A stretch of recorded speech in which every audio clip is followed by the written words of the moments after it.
Histoire extraordinaire, écrite par Edgar Allan Poe, traduction par Charles Baudelaire, lu par Équilivre, livre audio.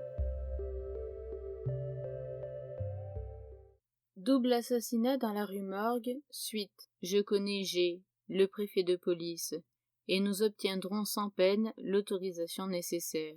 L'autorisation fut accordée, et nous allâmes tout droit à la rue Morgue. C'est un de ces misérables passages qui relient la rue Richelieu à la rue Saint-Roch.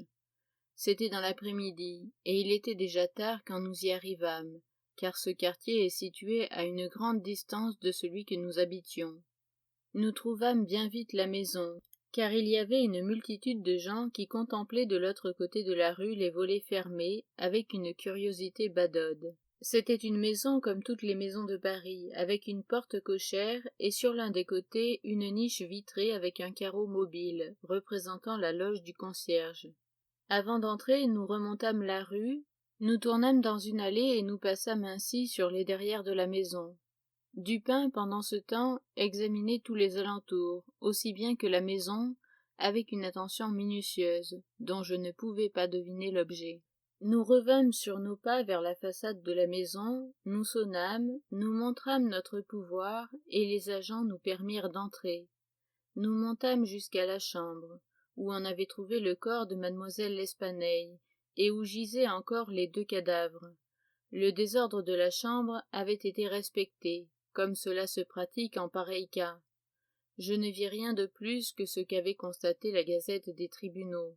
Dupin analysait minutieusement toutes choses, sans en excepter les corps des victimes. Nous passâmes ensuite dans les autres chambres, et nous descendîmes dans les cours, toujours accompagnés par un gendarme. Cet examen dura fort longtemps, et il était nuit quand nous quittâmes la maison. En retournant chez nous, mon camarade s'arrêta quelques minutes dans les bureaux d'un journal quotidien.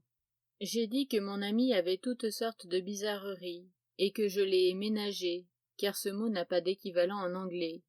Il entrait maintenant dans sa fantaisie de se refuser à toute conversation relativement à l'assassinat jusqu'au lendemain à midi. Ce fut alors qu'il me demanda brusquement si j'avais remarqué quelque chose de particulier sur le théâtre du crime. Il y eut dans sa manière de prononcer le mot particulier un accent qui me donna le frisson sans que je susse pourquoi. Non, rien de particulier, dis-je, rien d'autre du moins que ce que nous avons lu tous deux dans le journal. La Gazette, reprit-il, n'a pas, je le crains, pénétré l'horreur insolite de l'affaire, mais laissons là les opinions niaises de ce papier.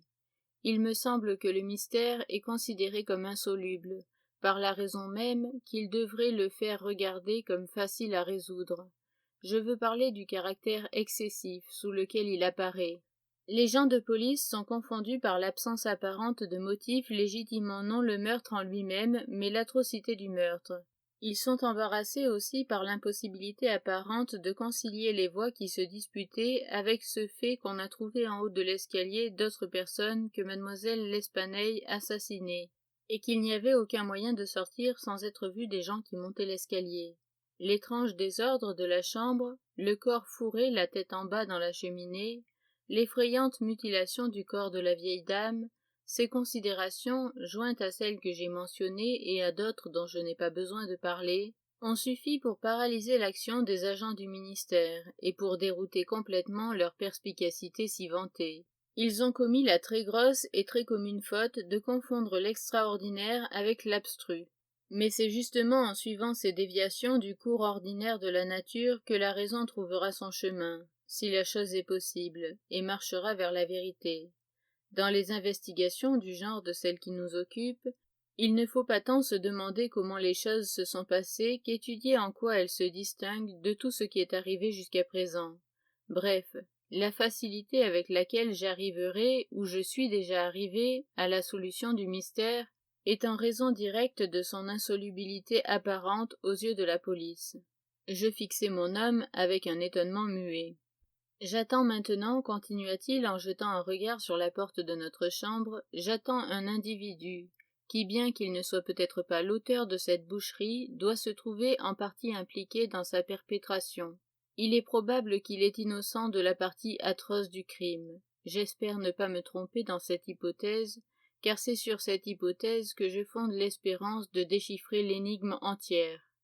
J'attends l'homme ici, dans cette chambre, d'une minute à l'autre. Il est vrai qu'il peut fort bien ne pas venir, mais il y a quelque probabilité pour qu'il vienne. S'il vient, il sera nécessaire de le garder. Voici des pistolets, et nous savons tous deux à quoi ils servent quand l'occasion l'exige.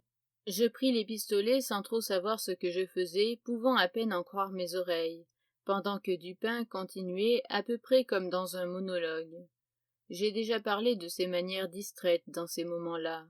Son discours s'adressait à moi, mais sa voix, quoique montée à un diapason fort ordinaire, avait cette intonation que l'on prend d'habitude en parlant à quelqu'un de placé à une grande distance. Ses yeux, d'une expression vague, ne regardaient que le mur. Les voix qui se disputaient, disait-il, les voix entendues par les gens qui montaient l'escalier, n'étaient pas celles de ces malheureuses femmes. Cela est plus que prouvé par l'évidence. Cela nous débarrasse pleinement de la question de savoir si la vieille dame aurait assassiné sa fille et se serait ensuite suicidée.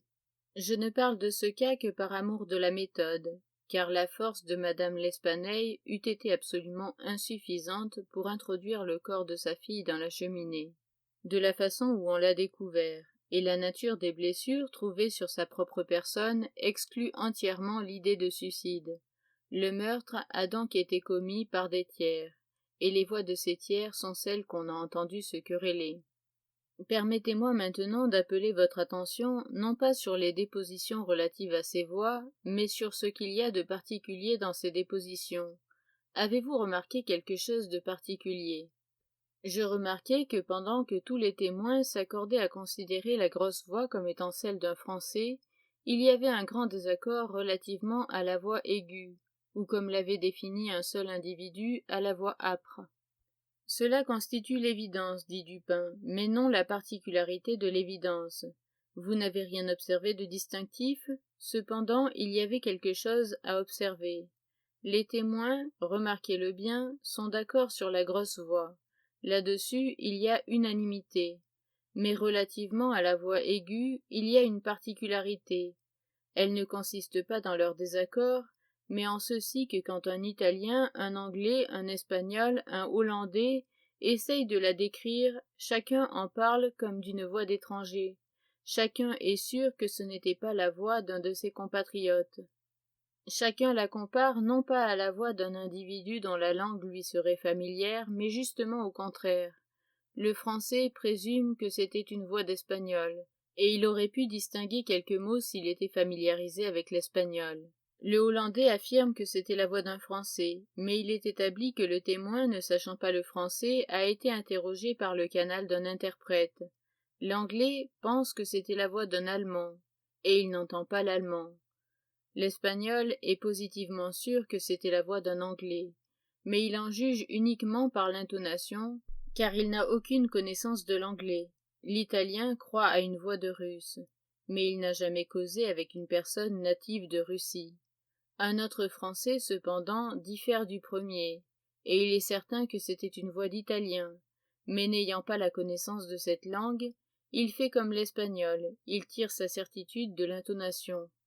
Or cette voix était donc bien insolite et bien étrange, qu'on ne put obtenir à son égard que de pareils témoignages. Une voix dans les intonations de laquelle des citoyens des 5 grandes parties de l'Europe n'ont rien pu reconnaître qui leur fût familier. Vous me direz que c'était peut-être la voix d'un Asiatique ou d'un Africain. Les Africains et les Asiatiques n'abondent pas à Paris. Mais sans nier la possibilité du cas, j'appellerai simplement votre attention sur 3 points. Un témoin dépeint la voix ainsi, plutôt âpre qu'aiguë. 2 autres en parlent comme d'une voix brève et saccadée. Ces témoins n'ont distingué aucune parole, aucun son ressemblant à des paroles. Je ne sais pas, continua Dupin, quelle impression j'ai pu faire sur votre entendement, mais je n'hésite pas à affirmer qu'on peut tirer des déductions légitimes de cette partie même des dépositions, la partie relative aux 2 voix, la grosse voix et la voix aiguë, très suffisante en elle-même pour créer un soupçon qui indiquerait la route dans toute investigation ultérieure du mystère. J'ai dit déduction légitime, mais cette expression ne rend pas complètement ma pensée. je voulais faire entendre que ces déductions sont les seules convenables, et que ce soupçon en surgit inévitablement comme le seul résultat possible. Cependant, de quelle nature est ce soupçon? Je ne vous le dirai pas immédiatement. Je désire simplement vous démontrer que ce soupçon était plus que suffisant pour donner un caractère décidé, une tendance positive à l'enquête que je voulais faire dans la chambre. Maintenant, transportons-nous en imagination dans cette chambre. Quel sera le premier objet de notre recherche? Les moyens d'évasion employés par les meurtriers. Nous pouvons affirmer, n'est-ce pas, que nous ne croyons ni l'un ni l'autre aux événements surnaturels. Mesdames L'Espanaye n'ont pas été assassinées par les esprits. Les auteurs du meurtre étaient des êtres matériels, et ils ont fui matériellement. Or, comment? Heureusement, il n'y a qu'une manière de raisonner sur ce point, et cette manière nous conduira à une conclusion positive. Examinons donc un à un les moyens possibles d'évasion. Il est clair que les assassins étaient dans la chambre où l'on a retrouvé mademoiselle L'Espanaye, ou au moins dans la chambre adjacente quand la foule a monté l'escalier. Ce n'est donc que dans ces deux chambres que nous avons à chercher des issues. La police a levé les parquets, ouvert les plafonds, sondé la maçonnerie des murs. Aucune issue secrète n'a pu échapper à sa perspicacité. Je ne me suis pas fié à ses yeux, et j'ai examiné avec les miens. Il n'y a réellement pas d'issue secrète. Les deux portes qui conduisent des chambres dans le corridor étaient solidement fermées, et les clés en dedans. Voyons les cheminées. Celles-ci, qui sont d'une largeur ordinaire jusqu'à une distance de 8 ou 10 pieds au-dessus du foyer, ne livreraient pas au-delà d'un passage suffisant à un gros chat. L'impossibilité de la fuite, du moins par les voies ci-dessus indiquées, était donc absolument établie. Nous en sommes réduits aux fenêtres. Personne n'a pu fuir par celle de la chambre du devant sans être vu par la foule du dehors. Il a donc fallu que les meurtriers s'échappassent par celle de la chambre de derrière. Maintenant, amenés comme nous le sommes à cette conclusion par des déductions aussi irréfragables, nous n'avons pas le droit, en tant que raisonneurs, de la rejeter en raison de son apparente impossibilité. Il ne nous reste donc qu'à démontrer que cette impossibilité apparente n'existe pas en réalité. Il y a deux fenêtres dans la chambre. L'une des deux n'est pas obstruée par l'ameublement et est restée entièrement visible.